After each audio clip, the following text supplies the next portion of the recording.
they're going to get 2 years of him scoring 35 goals every year. They will. Do you think? It's as What, even simple at as his that. age now? Yeah, but mate, he's a joke. He's not like, I know his age might be 36, 35, 36. He's still a 30-year-old. He is. He's a 30-year-old.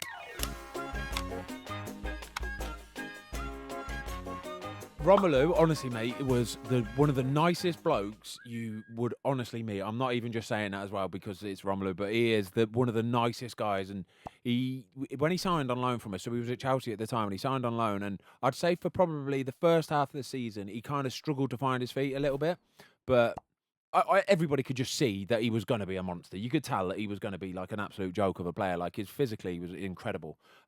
He just needed to sort of get into the rhythm of it a little bit. But then the second half of the season, my gosh, he just exploded. And then he would start every single game, and he would ragdoll defenders. Like he would literally be like manhandling them and bullying them and just going goal. He was a joke, honestly. But what a guy though as well. Honestly, I'm buzzing. I'm so happy to see him do really well after what happened at Man United, because Man United was just a bad move for him. Obviously, financially, it's probably been incredible, but it just that no Man United will never sign a player and then tailor it around that player kind of thing. They'll always play the Man United way.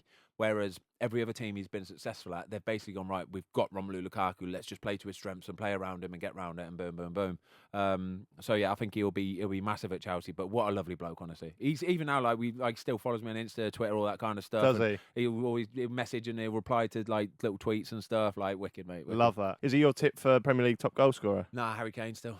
Really? Just Harry Kane. Got to be Harry Kane. I think he's just that good, mate, honestly. He's just that good, mate. He's that good. Talking of Kane, I want to talk to you a bit about transfers, mate. That's such an aloof thing for fans like us. Like, never know how they work. Like, what's your opinions on the Kane-Levy situation?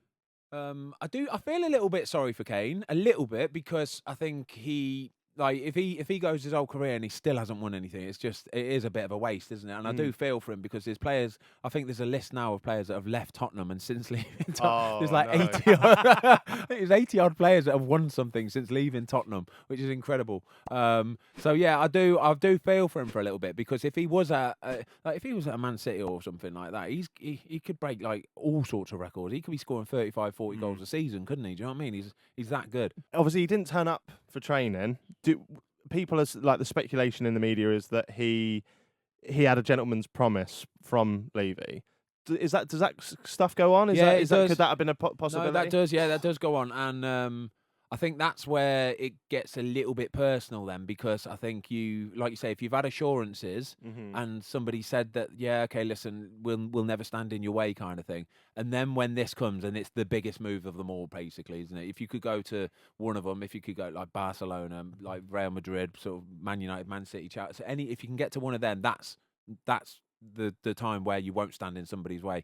And I think that's exactly what's happened. They've said we won't stand in your way, and then it's come to it, push has come to shove, and they've gone, no, we're standing in your way. And it's horrible, mate. It's a horrible situation. But then does he not have a leg to stand on because he was the one who signed that contract originally? Like, is that it's such a tricky situation, isn't it? It's tricky, because I think the thing is that Tottenham know is that Harry Kane is that much of a good lad, and he will, regardless of whether he got the move or not, he will still go into every single game and give it everything he's got and be an absolute utmost professional. He'll be the captain, he'll be the leader, he'll be like he's always been. And I think Tottenham know that. And I think there've been occasions and there's been players where they've literally just gone, all right, well, sweet, I'll just not come in then. And they've literally done that. They've not come in. And you know what I mean? But that's mad, isn't it? Because you couldn't do that in any other job. They'll fine them. They can only fine them. I think you can only be fined 2 weeks of every month pay. So you can't get fined any more than 2 weeks every month. Really? Yeah, that's one of the PFA rules or something. So I've literally seen players go, well, I ain't coming back. So you know what I mean? You can just keep fining me every 2 months and have to pay me 2 weeks' wages, or just sell me and get rid of me, because I'm not going to come in and play. It's mad, isn't it? It's mad. Jesus. Was it Tevez or someone who took his family to Disneyland instead of playing? Was Yeah, that in the I World think it Cup was or that, something? yeah. He's like, nah, I'm taking them to Disneyland. He was a bit of a Fruit Loop when he Tevez, and I love Tevez. Quality obviously. player, though. Mate, I was at United with Tevez. What was he like? I need to know. Mate, Tevez, right, honestly, so Tevez, I think he was only on loan at Man United for a year, weren't he? And then they could have signed him, but they didn't. And the reason why they didn't sign him... No, I thought he signed from United. There was something, well, whatever... Because it was from West Ham, wasn't it? Yeah, it was from West Ham. I don't know if it was... Whatever it was anyway. It might have been that dodgy deal. Because Yeah, West Ham got docked points. Keir Yeah. Drabston. Investor allocator. Yeah, Yeah, that that's was it, the one, weren't yeah. it? Yeah, joint ownership and stuff. Yeah. in training, he was an absolute disgrace, like shambles. Like didn't try a leg in training, just couldn't be bothered. It's not that he was being a dickhead. He just couldn't be bothered, kind of thing. Get him in a game, my God. Honestly, he was a joke. He was literally man of the match every other week. He was incredible. Ran his socks off. He had better running stats than everybody, better sprint distance than everybody. He was scoring goals. He was setting up goals. He was incredible. But he just never, training never interested him. And that's the reason United didn't sign him, because of his lack of effort in training. And then the whole welcome to Manchester thing happened. Boom. Yeah, went Man City. The big blue Yeah. welcome to remade that for Manchester Ronaldo, billboard. don't they? Yeah. Hated it. Naughty. Yeah, honestly, if they do that for Ronaldo, if they It'll get be the best thing Ronaldo, ever, yeah. I'm never going to support Man United again. I don't Why? know how that works. Because United have had chances over the last few years to possibly try and bring Ronaldo back, and they just haven't. And now if he goes to Man City, it's a disgrace. But there must be a reason why they're not. Like, people far more educated than us know why they're not signing him. And the money, apparently, that Man City are offering is half of what he's on at Juventus right now. So he'll be taking a pay cut to go to City. So surely his brain isn't...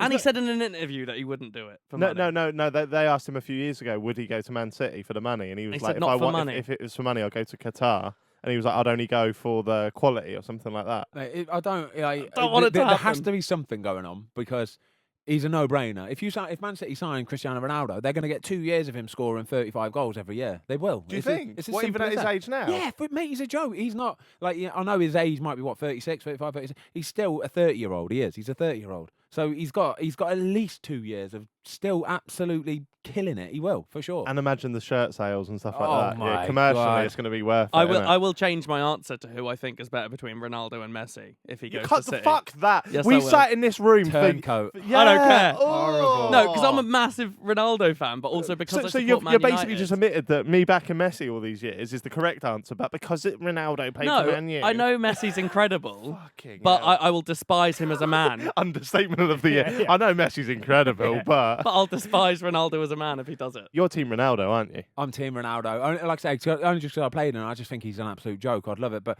if he comes to the Premier, I'd love it if he comes to the Premier League. Whenever we play the team he signs for, the thumbname writes itself. I can see it already. Yeah. Like, it's a no-brainer. Like, I know what's going to go on. So. Would you? So if he did if he did go to City, because you have got that United affiliation, would you be gutted? What would be your genuine? Nah, God, no. I just want to see him back in the Prem. Everyone wants to see him back in the Prem. Everybody. Like, we were talking about it today on, like, some Sky Sports is on. We're just talking about whatever's going on, the possible transfers. Everyone's, I want to see him back. I want to play against him. I want to try and get his shirt.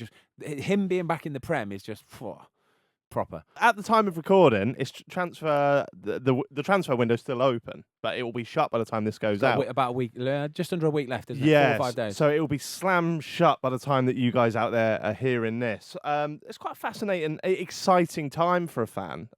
Is it an exciting time for a player, or do you have to shut it down? Yeah, you know if you're likely to get a move or not. If you're a player and you're sort of in whatever team you're at, you know if you're likely to be getting a move or not. Like, even right up until the deadline day. Yeah, even right.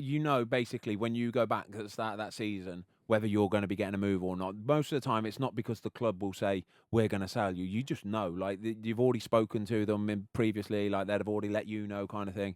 And it is actually, you say it's an exciting time for a fan, but it's an exciting time as a player as well, because it's like new beginnings kind of thing. Do you know what I mean? You go in there, you're going to be meeting a load of new people, you're discussing a new wage, a new style, a new manager, all that kind of stuff, sort of thing. So it is, it's really interesting. It's a bit nervy as well, because like you're going to be in the headlines, you're going to be doing press conference, you're going to be having pictures, you're going to be meeting all these new people and all that kind of stuff. But no, it is. It's when I signed for West Brom, like it's a proper whirlwind thing. Like it's like it's nearly there, and then boom, you get the call, done.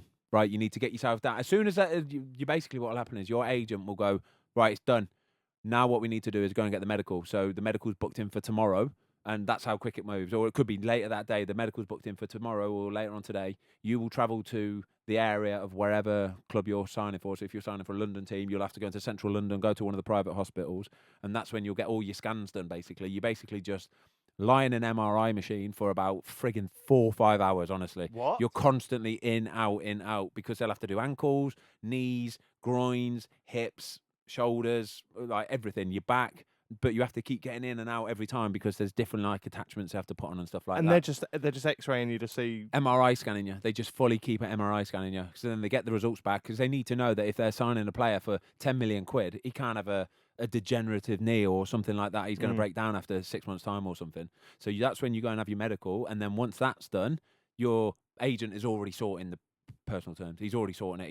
He's doing that already. So by the time you've had your scans, that's all boxed off and ticked off and agreed kind of thing. Right. And a move will never happen if there's no chance of agreeing a personal terms. So even before the move is kind of fully ticked off, that the personal terms have been broached. That it's vague. You know kind of what you're going to be getting. And like I say, if the other team are going to be miles off, the move won't even materialise. And all the lads will quickly dive in and go, yeah, wicked, mate, all the best. And then I'll literally be watching it, waiting for him to go, thanks, lads. And then I'll go, left. Will Hughes was removed. Yeah. Boom.